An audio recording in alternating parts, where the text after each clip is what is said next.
and within like 4 months we managed to get quite a big area in this shared space in Darlinghurst. From there it just kind of snowballed. Within 6 months we were looking for premises out with that shared space because we just needed more room. We had the capacity to sell more bikes.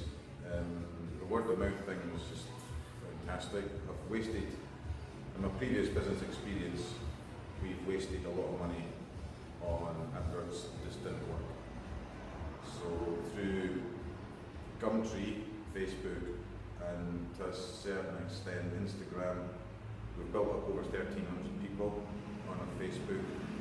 We update that constantly with offers, all the bikes we have for sale, any new stock that comes in.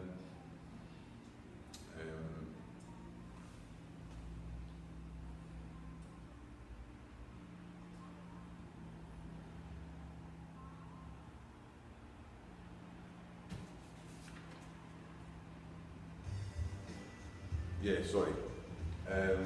We eventually found a new shop.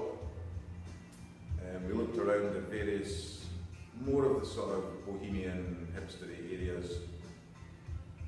I mean, there's certainly, it takes a while to figure out what a city's like and where the people, your target market, are kind of based. Like for instance, you wouldn't put it in like King's Cross. It's just not feasible, or the CBD just because of the price, but it's not our sort of market. We found a place in Enmore, this beautiful new shop we have. It's lovely, right onto the main street. A lot of bikes in stock at the moment. Our little workshop bit, some vintage jerseys and some frames for people to choose for their custom bikes. We decided on Enmore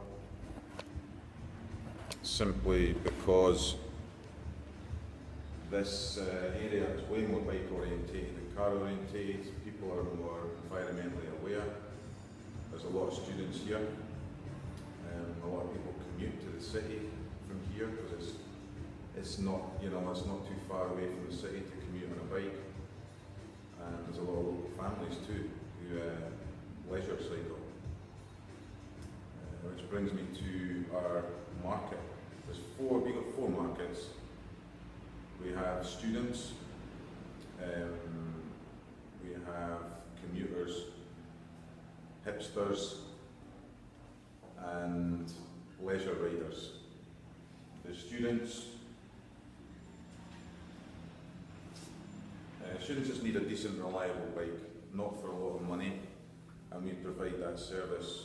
We also operate a buyback policy because they tend, especially the national students, don't tend to be here for like years and years. It could be like 3 months, it could be a year. What we provide for them is they can buy the bike, helmet, lock, lights, they can ride the bike away from here, and as long as they've not done anything terrible to the bike, after they've finished their studies here, we'll buy it back from them and then we can recycle over. It works out well for us too because we get to sell the bike a couple of times. And because it's been sorted out in the first place, it doesn't need much work again. And the customers had a reliable bike, no trouble with it, because there's a 3-month guarantee with their bikes anyway, so they're kind of covered either way. And they get some money back, and then we resell it. This works out well. We're the only people that do that. And because the problem with when I worked in the other bike shops, people would have went and bought a bike for $100 off Gumtree, it looked okay, and then they bring it into like the normal bike shops that I worked in, and they're looking at $300-400 to get it fixed. And that's kind of where the problem, that was one of the problems they ran into. It's another reason that we opened up. I mean, students are mostly our main, they don't want to spend a lot of money. We sell bikes from 150 upwards, which kind of covers that okay. The next thing is commuters. Well, commuters obviously have a bit more money to spend because they have a job. So they maybe looked into it a little bit more, looked for something specific, like a hybrid bike, town bike, or possibly even a racing bike, something that's like fast, a little bit faster, a little bit lighter. We can provide, we sell all these sorts of bikes. So, and also because they use them a lot, they also tend to need a little bit more maintenance because they're more used.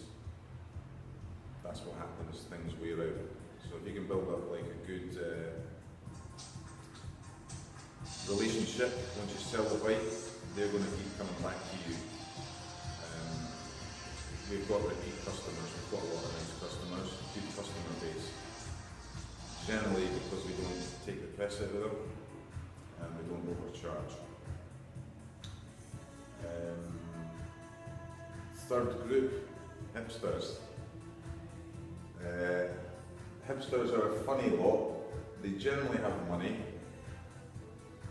and like mostly vintage steel bikes, racers that are like period, hip, cool are the types of bikes that they like. There's a little example of one just right there.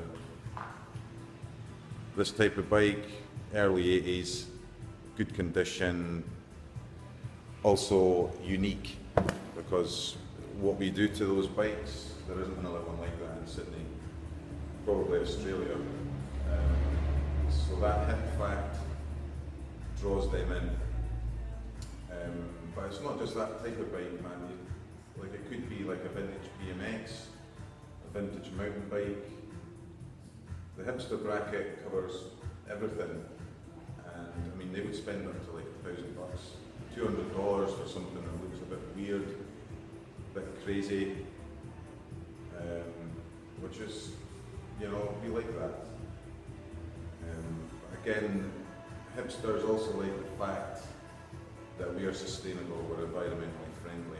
I mean, that, all our markets, they like that fact anyway. But hipsters like to be hip, and that's another reason that they come to us. Plus we've sold a lot of nice bikes to people like that, like really cool bikes, usually ones that go on Instagram, things like that. And the fourth market segment would be leisure riders. These people are similar to students in terms of they want just a functioning, reliable, cheap bike, maybe to go cycling with the kids the weekend, or just to get up a fitness level, just to buy a bike. They don't want to spend like hundreds of dollars, and they don't want to buy something from Kmart because they're not that stupid. So that's our four sort of markets.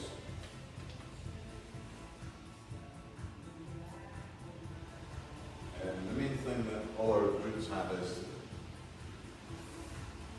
like 95% of people are on Facebook, and well, quite a lot on Instagram. Instagram, we've been doing a bit more work with that recently, but Facebook is our main one because it's easy to update.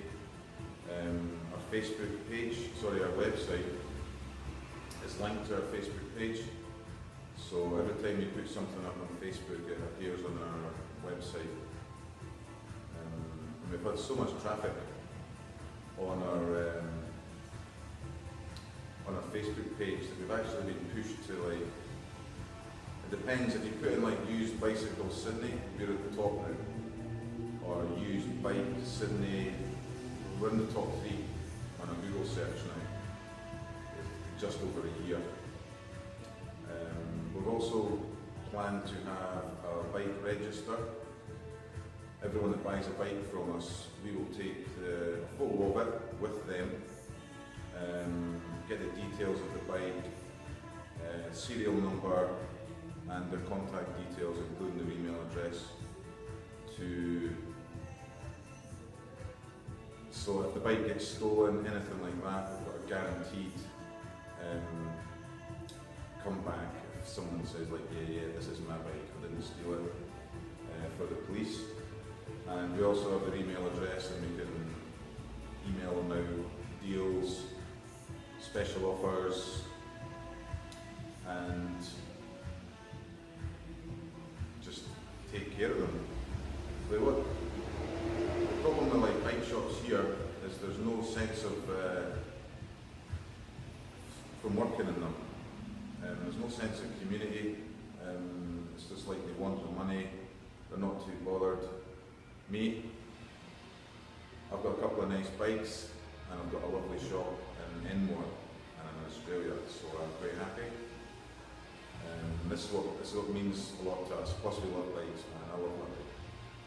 Always have. And that comes over to the customers, and they feel that regardless if they're buying a bike for $100 or $2,000, it doesn't matter to me. The customer is a customer. In the future for us, well, we've done a couple of, Treadly magazine have been in contact with us. It's like a fairly well-known cycling magazine for everyone. They're going to come and do an interview with us, take some photos. That'll be quite a laugh. And I've done an interview with a company called As Sustainable as Possible. Just to explain, it's on their website, they're on Facebook, to explain what we do and why we're a sustainable company, and we always will be. We don't have any plans to do any new bikes, anything like that. So, yeah, things are going okay. Yeah, we've sorted out our market, we know our market really well. The main thing for me is, if you help someone out, they are going to tell at least 4 or 5 people. And that's the core of our business, because we don't have a lot of money to spend on advertising. There's better ways to go about things these days, I think, than just chucking money in a silly advert in a magazine. That's it for the night. Cheers.